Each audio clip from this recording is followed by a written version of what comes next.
Assalamualaikum warahmatullahi wabarakatuh. Perkenalkan, kami dari kelompok 3 dengan anggota saya sebagai Mahijab Parama Ascarya Subala dengan NIM M0222-047. Dan saya bernama Yohanes Bayu Waskito Saputro dengan NIM M0222-098. Pertama-tama, kita akan membahas topik apa dulu nih? Nah, terkait topik yang akan kita bicarakan adalah tentang kasus pembobolan rumah dan bagaimana cara mengatasinya hal tersebut.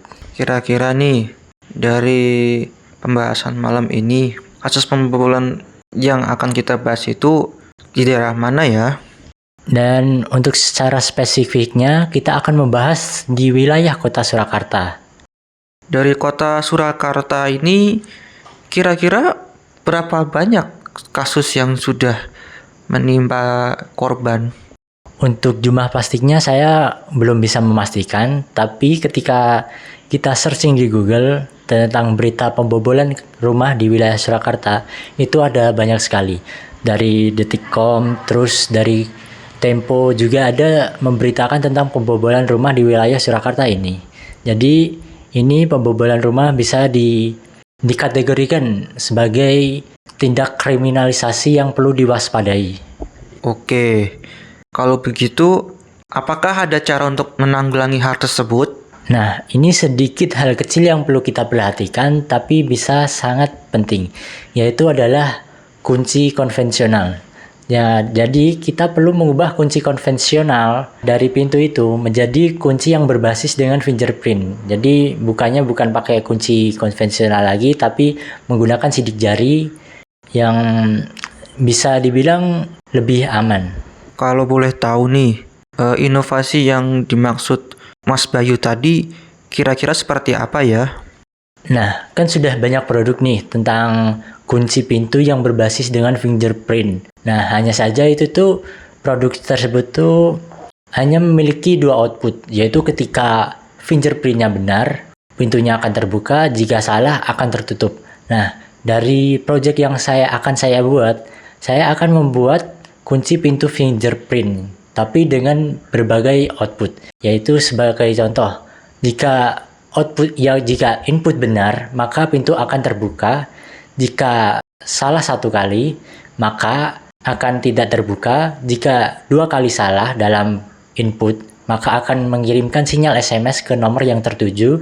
Jika 3 kali salah dalam memberikan input, maka sistem yang ada pada fingerprint itu akan menelpon ke nomor yang sudah ditetapkan. Begitu. Dari beberapa inovasi yang disampaikan tadi nih, apakah masyarakat akan mengetahui hal tersebut dan apakah masyarakat pasti akan menggunakan teknologi yang disampaikan oleh Mas Bayu tadi? Nah, untuk pengenalan dari produk ini, dari alat yang akan saya buat, saya mempunyai rencana yaitu pendekatan dari tingkat paling bawah, yaitu dari RT, terus RW, desa, kecamatan, kemudian kabupaten. Dan siapa tahu ada perusahaan yang mau melirik seperti pada kasus-kasus pembangunan rumah yang sekarang mulai marak di Solo, itu juga mungkin bisa kita promosikan di situ sehingga mungkin bisa jadi jalur untuk pengenalan alat yang akan saya buat. Baik nih. Kemudian dari tingkat kemauan masyarakat yang akan membeli sensor fingerprint yang diinovasikan oleh Mas Bayu ini, apakah sensor fingerprint ini bisa memiliki keunggulan dari yang disebutkan secara rinci begitu? Apa saja keunggulannya selain dari pada beberapa tahapan yang disebutkan tadi? Misalkan kalau dari segi kepraktisan atau mungkin lebih ke penggunaan yang simple begitu. Nah, ini kita akan bahas tentang kunci konvensional dulu. Kenapa kita harus pindah ke kunci berbasis fingerprint? Nah, untuk kunci konvensional itu sangat ribet karena kita butuh kunci yang dimana itu rawan hilang. Dan kelemahan lainnya, ketika hilang, kita bisa memanggil ahli kunci dan kita suruh ahli kunci tersebut membuat duplikatnya.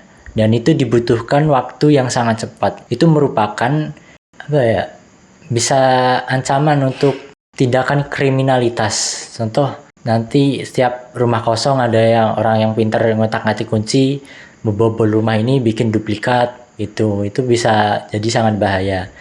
Terus untuk nilai kepraktisan dari kunci pintu yang berbasis fingerprint ini adalah kita nggak perlu lagi kunci yang harus dibawa kemana-mana. Kita cukup datang, terus menempelkan jari kita. Nah, itu sudah bisa membuka pintu. Nah, untuk kelebihan lainnya, nah ini tadi dari kunci fingerprint itu terdapat lebih dari 2 output. Yang output pertama jika input benar, pintu terbuka. Jika input salah 1 kali, maka pintu akan tetap terkunci. Jika salah 2 kali, sistem pintu akan memberikan sinyal SMS kepada nomor yang dituju. Jika salah 3 kali, maka sistem pintu akan menelepon nomor yang akan dituju. Itu merupakan salah satu langkah kecil yang dapat kita lakukan untuk menghindari pembobolan rumah. Terutama banyak sekali pembobolan rumah itu yang melalui pintu dengan cara menduplikasi pintu konvensional tersebut. Kalau dari aspek kita sendiri sebagai mahasiswa nih, kira-kira dalam dunia perkuliahan, apakah pembuatan sensor fingerprint ini dapat berguna untuk mahasiswa juga? Karena jika sebelumnya orang pada umumnya sudah mengerti, bagaimana dengan kita yang sebagai mahasiswa? Nah, dalam dunia perkuliahan sendiri, terutama dalam prodi fisika, Fakultas FMIPA, kita juga mempelajari tentang elektronika digital, yang dimana itu kita akan menggunakan komponen-komponen elektronika yang berbasis IC, sehingga kita dapat mengatur sesuai keinginan kita dan mengatur output dan input sesuai keinginan kita, sehingga itu bisa menjadi sebuah project yang dapat dimanfaatkan oleh seorang mahasiswa untuk menjadi sebuah produk. Baik, tadi berarti sensornya juga berbasis integrated circuit atau IC.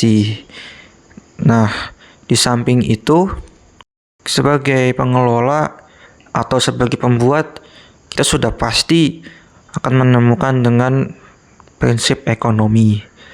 Kira-kira dari prinsip pembuatan sensor fingerprint ini, ada nggak sih nilai ekonomisnya yang bisa dimunculkan? Atau sekadar dipraktikkan saja, tetapi tidak akan dibagikan ke seperti yang tadi dibicarakan, yakni mahasiswa ataupun orang-orang lain atau umum begitu. Untuk nilai ekonomisnya, untuk bisa dibilang dibandingkan kunci konvensional, kunci berbasis fingerprint ini terbilang sangat mahal, apalagi untuk alat bahannya. Nah, oleh sebab itu kita akan memilih opsi-opsi yang dimana alat kita pilih komponen elektronik yang murah, sehingga tapi dapat digunakan dalam jangka waktu yang panjang, yang dimana ini tuh jauh lebih menguntungkan karena kita dapat perasaan yang aman dan nyaman ketika kita berpergian keluar rumah, sehingga kita tidak khawatir lagi tentang kehilangan barang yang kita tinggalkan di rumah. Itu jauh lebih berharga dibandingkan kita harus menghemat biaya untuk tidak memakai kunci pintu yang berbasis fingerprint dibandingkan dengan kunci konvensional seperti itu. Nah, berarti dari banyaknya kasus tadi, secara inti sensor fingerprint yang dibahas ini pasti memiliki banyak manfaat karena ini berguna sekali untuk meretas kejahatan publik, terutama pembobolan rumah atau kos seperti yang dibahas tadi. Kasusnya pun ini juga sudah banyak seperti yang dibahas tadi, karena sudah menimpa beberapa orang di Surakarta. Nah, selain itu, jadi keunggulannya sensor fingerprint ini kan sudah jelas. Jadi output sudah mencapai 3, dengan output pertama menjadi perintah kegagalan, kemudian output kedua itu tentu tadi mengirim sinyal ya. Iya, mengirim sinyal SMS. Mengirim sinyal SMS ke pemilik. Nah, yang ketiga itu tadi tidak salah dengar itu pasti mengirimnya itu ke tetangga bukan? Enggak, ke nomor yang kita tuju, yaitu nomor kita sendiri.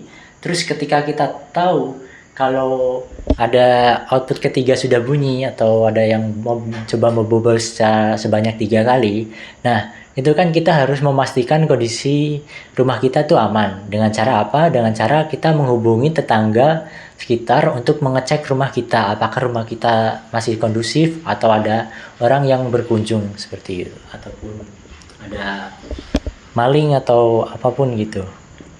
Oke, berarti tadi sebagai pemberi SMS juga ya, yang ketiga. Dengan targetnya juga ke orang terdekat begitu kan. Nah, tadi kan juga sudah diterapkan mengenai prinsip ekonomisnya, karena sensor ini pasti memiliki keunggulan dengan daya jual yang mahal, bukan begitu? Nah, tapi di samping mahalnya itu, keunggulannya pun juga banyak sebagai fitur keamanan. Nah, selain itu juga dari segi kepraktisan, sensor ini bukankah dibuat lebih simple dari bentuknya kan? Iya. Nah, dari bentuknya pun sudah simple, jadi orang-orang sudah pasti akan membeli ini dan memakainya dalam jangka waktu yang panjang, tidak hanya dipakai dalam sekali pakai ataupun hanya sesaat saja, bukan begitu? Iya, begitu.